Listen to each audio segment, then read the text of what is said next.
Welcome to Smart Money, brought to you by Daily Investor, South Africa's fastest growing investment publication. Today, Gidon Novick, entrepreneur and executive behind the success of many of the country's top brands, is with us. Gidon is best known for his pioneering work in the aviation sector, where he served as Comair joint CEO, through which he launched Africa's first low-cost airline, Kulula.com. He helped grow Comair to 2 million passengers in 5 years and launched the premium slow lounge concept with F&B as well. After leaving Comair, Gidon joined Discovery as CEO of Discovery Vitality and later took on the broader role as Group Chief Digital Officer. And then he co-founded Lyft, which is currently shaking up South Africa's aviation industry once again with its flexible operating model. And he manages 3 investment funds under Lucid Ventures as well that supports the growth of entrepreneurial activity in South Africa. Thanks so much, Gidon, for joining us today. And we're going to jump straight into the conversation. Clearly, the aviation industry is something that has a pull on you. I mean, 25 years ago, you were head of strategy and marketing at Comair. You've now brought Lyft to the skies. What attracted you to the aviation industry back then? And is it the same force that's pulled you back in? Well, you're making me feel very old, Alishia. But it's been an interesting journey in a very challenging, exciting, crazy industry. I got started in the industry because my father had been involved with Comair for his whole career, and I grew up with aeroplanes, and it's kind of all that I knew, and it was always something that I wanted to be a part of. I think I had no idea how difficult it would be, so I was a bit naive, but it's been a great journey. I mean, the Comair experience, which goes back, left there 10 years ago. Long before all the drama started, fortunately. And Lyft has just been a joy. It's just been a joyous experience. We can talk about it as well. Yeah. Before we get to that, let's just go back in time, right? Because when you took the reins at Comair, that's when you launched Kulula.com, and it dominated low-cost flights for over a decade. Why do you think Kulula.com was so successful? Well, it was the first in its category. So going back to 2001, there was no such thing as a low-cost airline. Air travel was expensive. It was quite regimented. It was sold mainly through intermediaries. So there really was a gap to do, really to disrupt the business model.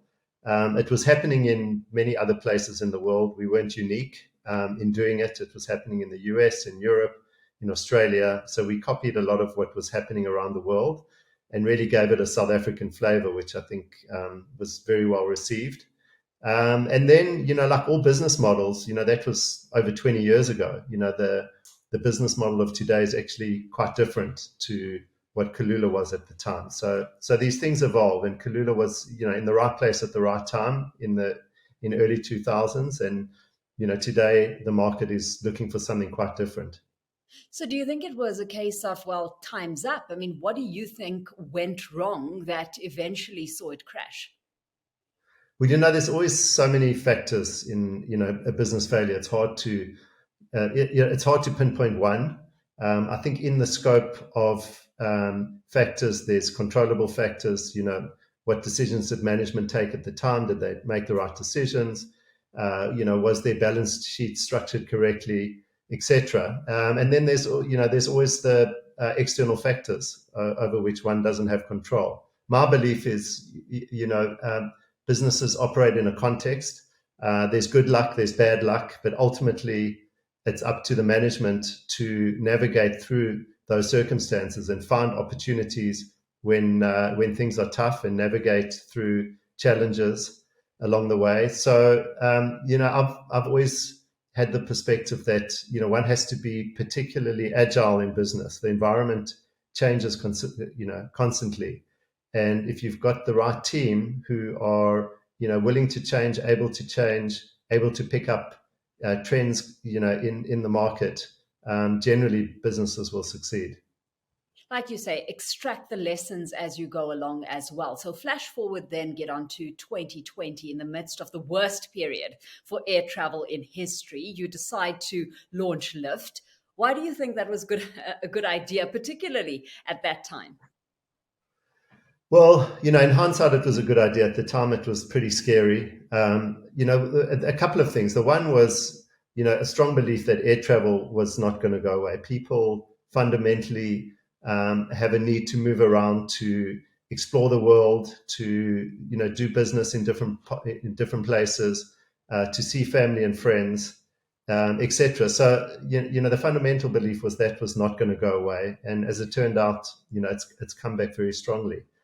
Secondly, was the opportunistic part of having, first and foremost, an incredible talent pool of people that had come out of Comair SAA, that were available and, very eager to get going and get back into the industry. So the very fortunate part of Lyft was to be able to find and attract the most incredible people in the industry who have built it into what it is.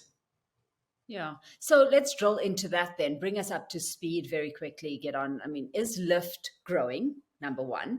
And number two, what does the future hold for the airline as you see it? I wish I could answer the second, but I can't. The dynamics are changing all the time. We're trying to position ourselves as best we can for the future. It is growing. It's the right offering for the market. It's got a very efficient cost base. It's got an incredible management team. The brand is very, relaxed and approachable, and it's resonating well with travelers. So we will grow and we'll continue to grow, but we're also quite conservative. We've seen a lot of airlines and I guess businesses in general have fallen foul to too aggressive a growth plan. So we quite moderated in terms of how we think about growing, and very mindful of the fact that it's a difficult industry. So we've got to be quite conservative along the way. Yeah. Let's home in on that revenue line because sky high airline ticket prices, both locally and globally, that's what's making headlines. Make it make sense for us. Why is it costing so much more to fly now than it did before the pandemic? I mean, oil prices one, but you've heard, some of the murmurings. I'm sure airlines are simply trying to make up for lost revenue post COVID. Yeah, I mean, the cost factors are obviously the main driver, fuel being a very significant one. Operating in South Africa, obviously, the exchange rate plays a big part. So most of our costs are actually dollar denominated.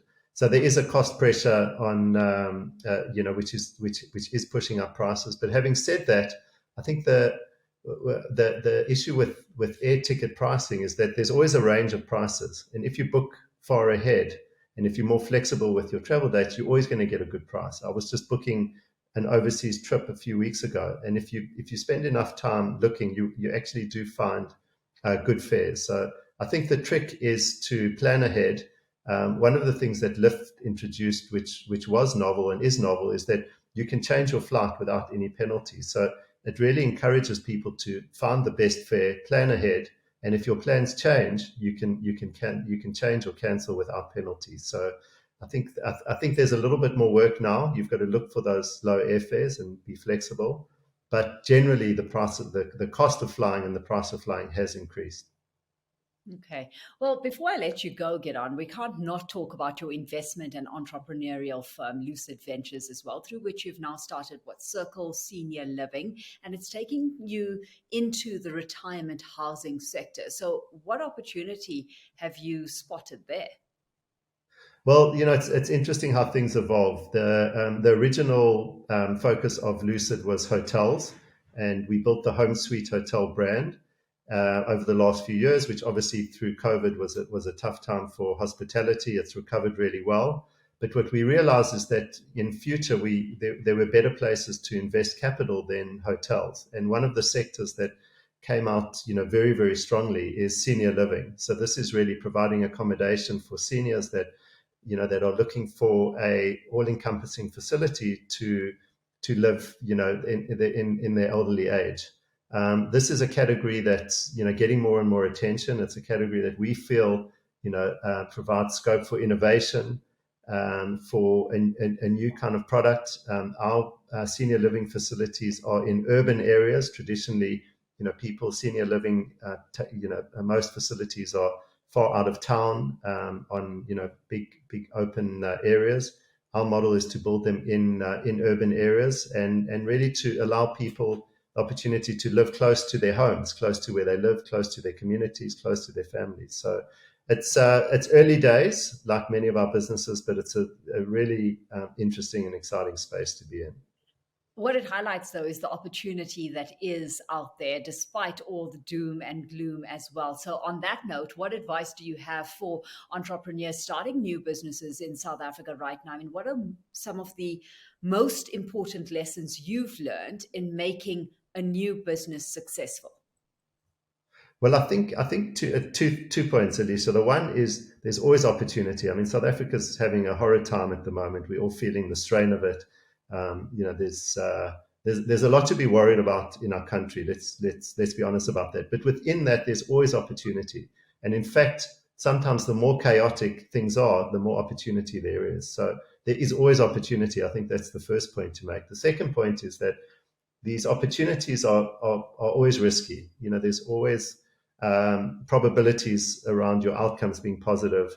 And there's a lot of hard work, in terms of just journeying through the process of building a business. And in that regard, the one thing that I've learned is to always work with people that you want to be working with, people that you like, people that share your values, people that when they call you on your phone, when you see their number, you want to press the green button and not the red button.